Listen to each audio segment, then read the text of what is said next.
SIR নিয়ে এই মুহূর্তে রাজনীতির পারদ একেবারে তুঙ্গে। এই পরিস্থিতিতে রোহিঙ্গা ইস্যুতে ভোটার লিস্ট থেকে গণহারে নাম বাদ পড়লেই সুপ্রিম হস্তক্ষেপ হবে বলে খবর।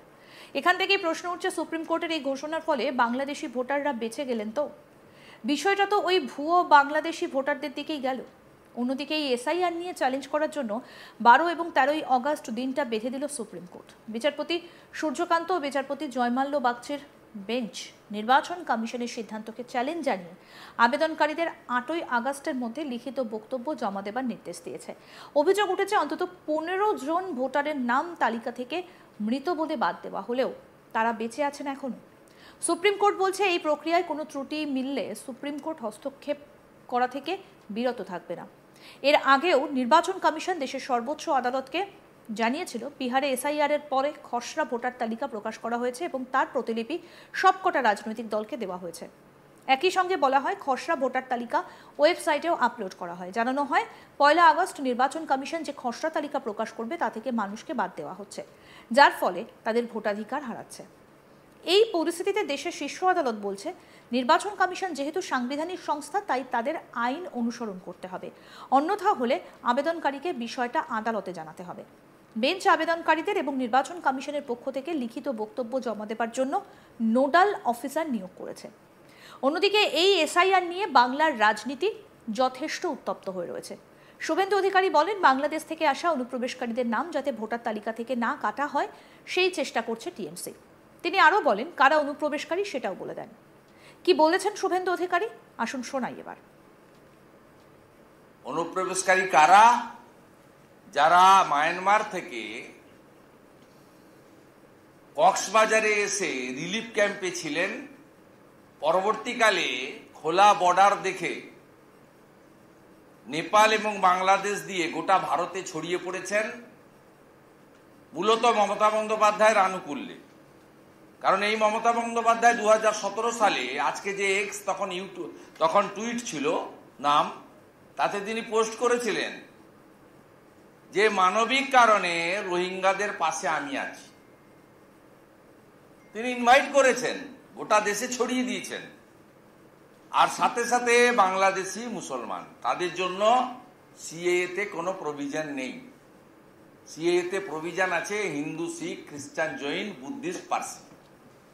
ন্যাচারালি আমি ক্লিয়ার করলাম শরণার্থী এবং অনুপ্রবেশকারী। এখানেই শেষ নয়, কাদের নাম তালিকা থেকে বাদ যাবে না সেই বিষয়টাও খুলে বলেছেন রাজ্যের বিরোধী দলনেতা। তিনি বলেন, যেসব রোহিঙ্গা মায়ানমার থেকে বাংলাদেশ হয়ে ভারতে ঢুকেছে এবং বাংলাদেশি মুসলমানরাই অনুপ্রবেশকারী। এদিকে শুভেন্দু অভিযোগ করেন, 2017 সালেই এক্সে একটা পোস্ট করে রোহিঙ্গাদের পশ্চিমবঙ্গে আহ্বান জানিয়েছিলেন মুখ্যমন্ত্রী মমতা বন্দ্যোপাধ্যায় নিজে। তিনি আরও বলেন, স্পেশাল ইন্টেন্সিভ রিভিল নতুন কিছু নয়। 2002 সালেও এসআইআর হয়েছিল বাংলায়, সেই তালিকা প্রকাশিত হয়েছিল 2004 সালে। সেবার প্রায় 25 লাখ ভোটারের নাম নাকি বাদ দেওয়া হয়েছিল ভোটার তালিকা থেকে। এর সঙ্গে বিরোধী দলনেতা দাবি করেন, বিহারে যদি 50 লাখের বেশি নাম ভোটার তালিকা থেকে বাদ পড়ে, তাহলে পশ্চিমবঙ্গে এর থেকে অনেক বেশি সংখ্যক নাম বাদ পড়বে। কি বলছেন বিরোধী দলনেতা শুভেন্দু অধিকারী, শুনব। হিন্দু, শিখ, খ্রিস্টান, জৈন, পার্সি, বুদ্ধিস্ট সিএএ আইনে বলা হয়েছে, যার রুল 2024-এর 6 মার্চ চালু হয়ে গেছে। এবং বিটান অধিকারী পাহেলগামে যিনি হিন্দু বলে খুন হয়েছেন, তার স্ত্রীকেও আমরা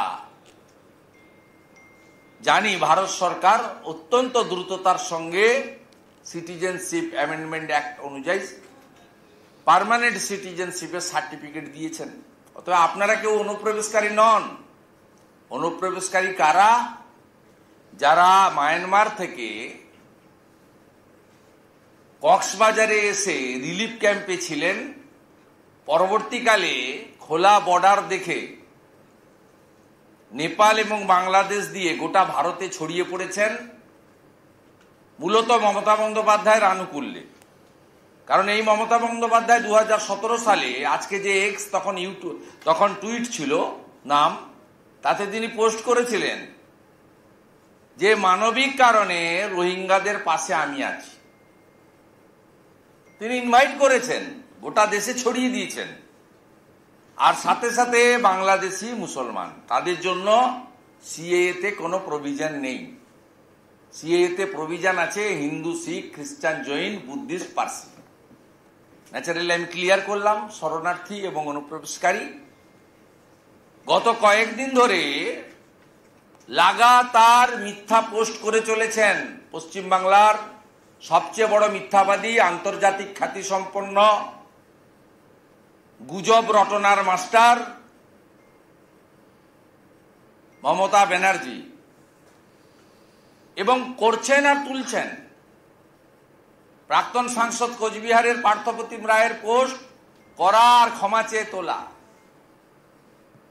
এসআই নিয়ে এই মুহূর্তে একেবারে তপ্ত হয়ে রয়েছে রাজনীতির আঙিনা। ইতিমধ্যে বিহারে এসআইআর হবার পর 52 লাখ ভোটারের নাম বাদ গিয়েছে বলে জানতে পারা যাচ্ছে। তাহলে পরিস্থিতি কি এমনই যে এর পরে পশ্চিমবঙ্গে হতে চলেছে এটা?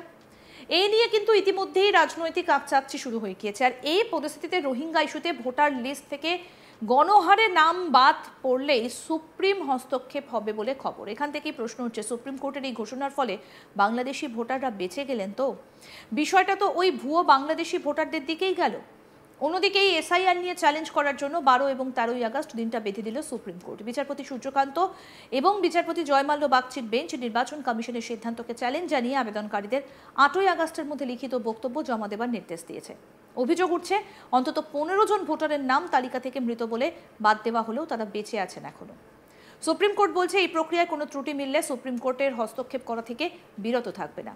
এর আগেও নির্বাচন কমিশন দেশের সর্বোচ্চ আদালতকে জানিয়েছিল বিহারে এসআইআর এর পরে খসড়া ভোটার তালিকা প্রকাশ করা হয়েছে এবং তার প্রতিলিপি সবকটা রাজনৈতিক দলকে দেওয়া হয়েছে।